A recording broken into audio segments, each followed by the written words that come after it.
Hi, I'm Michael Killen, and I interview people who have good minds in an effort to help them share their knowledge, their wisdom with you. And I came across a book called The Tipping Point for the Planet Earth. And I have a sense as to what a book like that is all about, and I think some of you do too. There's been a lot of changes, a lot of developments in our planet, including rapid growth of population, increasing carbon emissions in the air, warming generated by people, warming developed by other factors. And these are stressing our planet. And it is important for all of us to gain a better understanding of the situation we are in now and where things are going, especially so we make sure we are not the sixth extinction. Would I be safe to say, let's see, you're an educator to a good extent, and you spent many years at California University in Berkeley.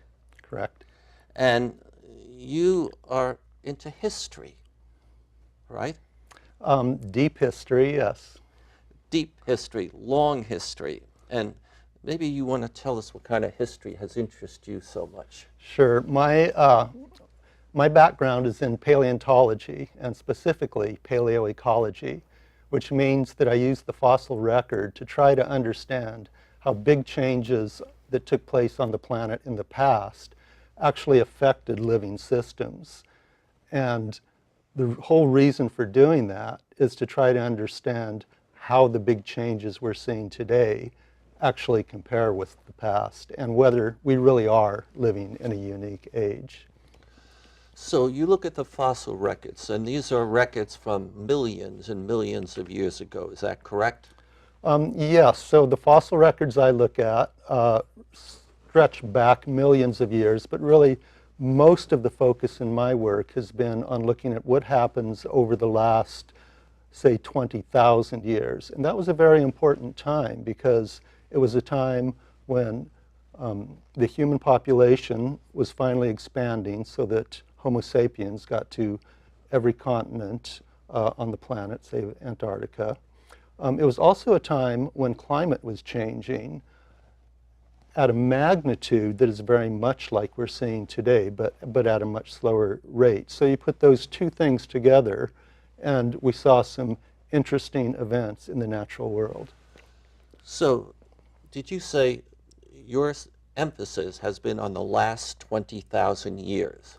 Pretty much the last 20,000 years, yes. And during that period, you have evidence now of significant changes in the planet, in the climate, and other. Yes, that's absolutely right. So it turns out that about 11,700 years ago, we went from an ice age, which much of the northern hemisphere was covered by a mile of ice, into what we call our present interglacial, where the ice melted, climate stabilized, and human civilization actually developed. So we can look at that time period and try to understand how that magnitude of change both influenced humanity and also influenced other species on the planet. I may have to come back to a point there, but in the last 20,000 years, there's never been an extinction, a mass, or maybe there has loss of life, vegetation, etc. Is that correct? Has there been? It turns out that yes, there was a very dramatic extinction event that took place pretty much precisely at the two events I just mentioned, the growth of the human population to where we hit most continents on the planet, combined with climate change, and we actually saw the extinction of about half of all the large-bodied animals on Earth at that time. Oh, was that the extinction that was caused by a meteor hitting? No. That was earlier. Yes. The earlier extinction that you just mentioned is the dinosaur extinction. That was about 66 million years ago. If we look back at the history of the planet over the last 500 million years, and that's all the time that complex life has been on the planet, we see that there were 5 times where we have what we call mass extinctions. And by mass extinctions, we mean about 75% of familiar species breathe their last over a geologically short period of time. Okay, so over 500 million years, is that the number you used? 5 times there have been mass extinctions on this planet. So if that's happened 5 times already, it's reasonable to consider that it could happen a 6th time, couldn't it? That's absolutely right. So because it's happened 5 times before, and we have very, very good geological and paleontological evidence to document that, we know that these big things, these big events happen on the planet and change it forever, and therefore we know that it can happen again. And in fact, what we're seeing right now is what many scientists are calling the 6th mass extinction, the difference being this time it's one species, us, Homo sapiens, that's driving it. So in effect, we're like that meteor that wiped out the dinosaurs. Okay, so I read in your book that in your lifetime and mine, population has increased by 1 billion people. Is that correct? In my lifetime, population has almost tripled. When I was born, there were about 2.6 billion people on the planet. Now there are 7.4 billion and growing. We have never seen that steep a rise in population in human history before. So what? We have a lot of people. We got a lot of land. Well, it's interesting when you start thinking about how many people versus how much land. It turns out that as of today, people have taken over about 50% of the Earth's land surface for their own needs, which means they're taking it out of play for other species for the most part. Now, if you do the math on that, you realize very quickly that that means that each one of us is taking about 2 acres of the planet to live the lifestyle we're accustomed to, and that's on average. That's some people would have a lifestyle that uses a lot less. Some people would have a lifestyle that uses a lot more. But on average, about 2 acres per person. So now if you run that into the future, and you think we're going to have 3 billion more people on the planet by 2050, which pretty much any demographic projection is giving us, the math doesn't work out very well for how much land there is left, because we've already taken the best land, and the only places left that we can use are deserts, mountaintops, and the last remaining reservoirs of biodiversity, the rainforests. Okay, so I heard you say something like this. We've already taken 50% of the usable land for the most part. No, 50% of 50% of all the land. Of all the land, and we therefore have taken resources away from other living creatures and making it more difficult for them to survive, making it, maybe even with our roads and everything, making it difficult for them to migrate, as they may have to migrate exactly, because yes, of changing yes. climate and food supplies. So we are contributing to the extinction of other species. And then I heard you say we have 2 acres. And I guess that's for us to grow our food, get our water, maybe, and maybe for our habitat. Mm-hmm. And I heard you say a lot more people are coming as things stand right now. And that means there'll be a shortage of resources like land, water, food, etc. And I think I read in your book, you wrote about people in Africa, Rwanda, maybe, Mm-hmm. and when resources get scarce, we fight over them. Is that? Well, yeah, so I mean, it's interesting. So this book, Tipping Point for Planet Earth, which by the way, I wrote with my wife, Elizabeth Hadley, who's also a scientist at Stanford University. And we've traveled throughout the world and seen these places. But the whole point of this book is that as we think about going into the future, we tend to think about problems as being isolated from one another. So we think about climate change, or we think about population growth, or we think about income equality, or we think about water shortages or fuel shortages. It turns out that all of those things are intimately related. And if you begin to recognize that, it's both, it's bad news and good news. The bad news is there are all these big problems out there. But the good news is that since they're interrelated, if you make significant progress on solving any one of them, you can end up helping many other facets as well. And the big one that's the ultimate driver right now is how many people there are on the planet. Not only that, how much each of us uses to live the lifestyle we think we need to live. And are you comfortable that the forecasts we have, I think I see UN forecasts always to 2050. You correct me if I'm incorrect, and things are going to go like that and then level off. So they're going to continue to go higher, increase, and then they level off. Is that the thinking? Well, so it very much depends on what the human race decides to do. So here's a scary thing.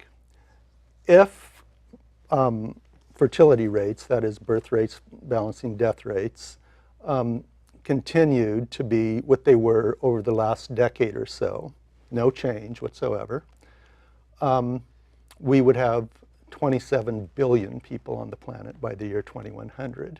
Now, no person who studies these things in detail thinks that's going to happen because birth rates actually have been coming down. So if birth rates fall fairly rapidly so that in every country where we're not at replacement rate, that is about 2 kids per family, we get to replacement rate, then we get that leveling off you just mentioned, and that's at a little over 10 billion people. Yeah. If we somehow went a half a child less than replacement rate on average, then it hits close to 10 billion and drops back down and stabilizes at about 7 billion where we are today. Yeah. So that's the range of scenarios that are out there, but the important thing to notice is that any one of those scenarios puts you at close to 10 billion people by 2050. So that's the world we have to plan for. And that means that 2 acres is not 2 acres anymore that I have. That means that on a per person basis, we have to be using less as we go into the future. That is, we have to be more efficient in how we use the planet. So your book says, the subtitle sort of is, how close are we to the edge? And I heard you say, there's different developments, and maybe if one area, I heard you say income equality, or if that gap continues to grow, the economic gap, that could exacerbate, cause problems in other areas like Sure. Like food, water, land, and does that lead us to the topic of what might be a tipping point? And maybe, is that Sure. right? And if so, Yeah.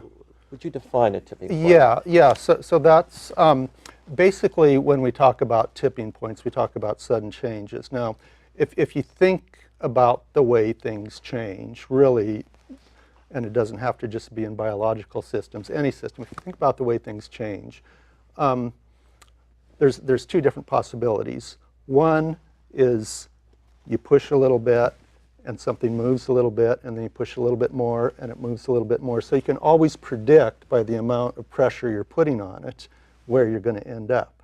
Okay, so that's called a linear change. there's also nonlinear changes. And that means you push a little bit and it moves where you expect it. You push a little bit more and it moves where you expect it. You push a little bit more and then boom, something really sudden happens that you weren't expecting. That's a tipping point. And a good, a easy way to conceptualize that is if you made a pot of tea this morning or boiled water for coffee, you put the kettle on the stove, the water got hotter, hotter, and hotter. You didn't really notice anything happening until all of a sudden it started to boil. There was the tipping point. That's a tipping point. And that's what we're used to, and we benefit from making steam, Sure. whatever. And that's a tipping point that if you cool down the steam, it goes back to water. Now, there are other kinds of tipping points where once you go over the edge, there's no going back. And a good way to conceptualize that is an egg rolling towards the edge of the table, and it goes to the edge of the table, hits the tipping point, falls off, hits the ground and breaks. That egg is never going to be the same again. That's the sort of tipping point we're talking about in our book. Okay, let's see. Andy Grove, one of the founders, CEO of Intel, talked about tipping points as the angle of inflection. Would you agree that's another way? Sure, that's another way to think about it, that you're going along at a fairly steady trajectory, and then all of a sudden the trajectory changes very rapidly. And geometric impacts or reactions occur. Right, you get a much greater reaction than you were expecting. Okay, so we're always expecting to go like that, and then all of a sudden, whoosh, Yeah, like an exponential exactly. phenomena Yes, yeah. occurs, and we lose control. That's right. then- And something happens that we're not ready for, and that's when bad things happen. And then you pointed out that you can't go backwards. Exactly. You're stuck. So when you look at all the different domains in our world that we are involved in, water, air, whatever, food, do you think specially about one of those domains that might be one of the first to tip? I think that we're seeing tipping points already. One example is climate change. Now, in 1988, we had the big fires in the western U.S. That was the year that Yellowstone, half of Yellowstone National Park burnt, okay? It wasn't just Yellowstone, it was all over the western United States. That was a unique event up to that time.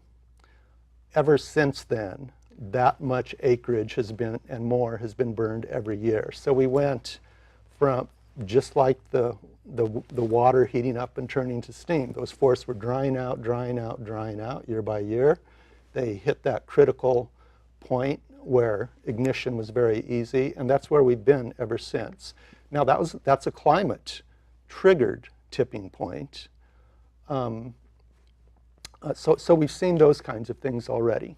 So are you saying now we're going to see more of these Well, forests? yes. So the way tipping points work, in the case of climate, for example, is first we saw the gradual change, the overall warming in those forests, and then we hit this new normal where forest fire frequency essentially doubled. But now things are still heating up. So we're going to hit another one and another one and another one. And at some point, there'll be a major tipping point. And since you're the expert, correct me, but with each forest fire, more carbon emissions, greenhouse gases go up into the atmosphere, and they hang around for a long time. And as more and more gases go up there, they contribute to even more warming, and Sure. that contributes to warming of the forest and and the cycle increases, increases, maybe, is that? Yeah, so there's those feedbacks, and deforestation, as you mentioned, is a great example. So if trees and forests are alive and healthy, they're actually drawing CO2 out of the atmosphere, a very important greenhouse gas. If you lose them from a fire, say, or from, as is happening throughout many of the world's rainforests, through cutting them down, all of a sudden you don't have that service of them sucking up CO2 anymore, and the problem gets worse. So those sorts of feedbacks are quite important in building tipping points. Okay, a difficult question that you're not expecting, but it'd be wonderful if you had a good answer. I am thinking about making a painting that articulates, captures the essence of climate or ocean tipping points. Okay, climate. What would you think I should include in a painting like that? What kind of imagery? Oh, that's an interesting question. And you know, I think what comes to mind in the terrestrial realm, that is on land, fires, extreme storms. In the oceans, I think something very dramatic could be on the horizon, and that is loss of most of the world's coral reefs. Now, that would be from climate change in the form of making the oceans more acid.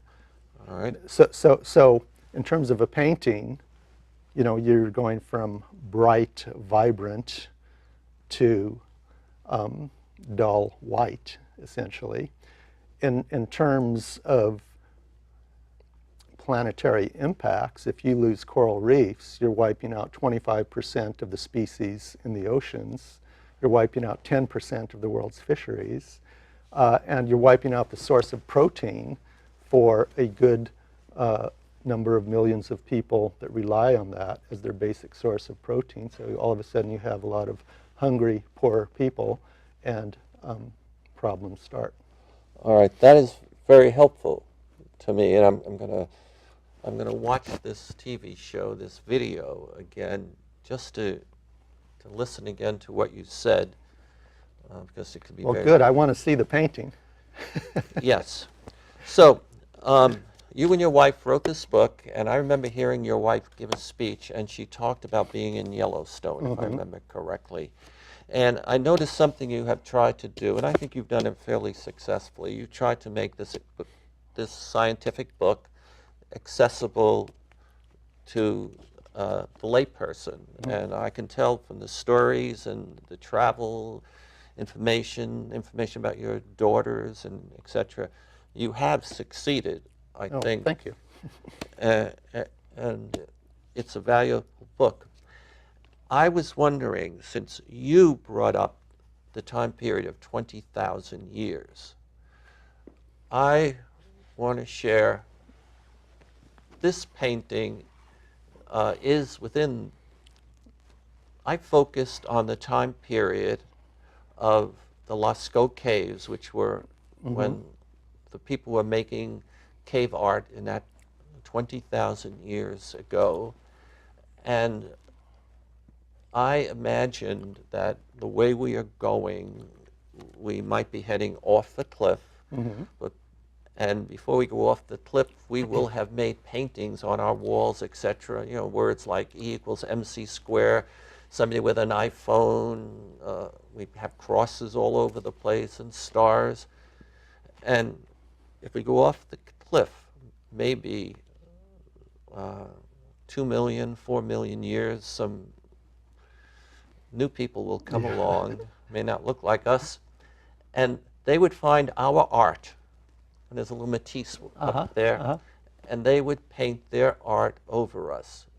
And that thinking led to this painting, which is in your scope of history to an extent. You know, it's wonderful, and when I look at that painting, if I had to put a title on that painting, I would call it the Anthropocene. And what is the Anthropocene? The Anthropocene is, in essence, a new period of geological time that scientists are figuring out whether it's legitimate from a scientific point of view, but it's based on the impacts of human beings on the Earth and the evidence for that.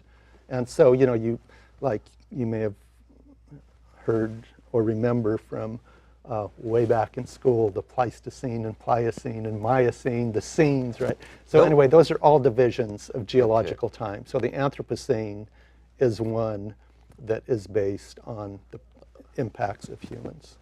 Okay, so that's very helpful to me. No, I didn't get that in school. I got that a little bit reading books and meeting people like you.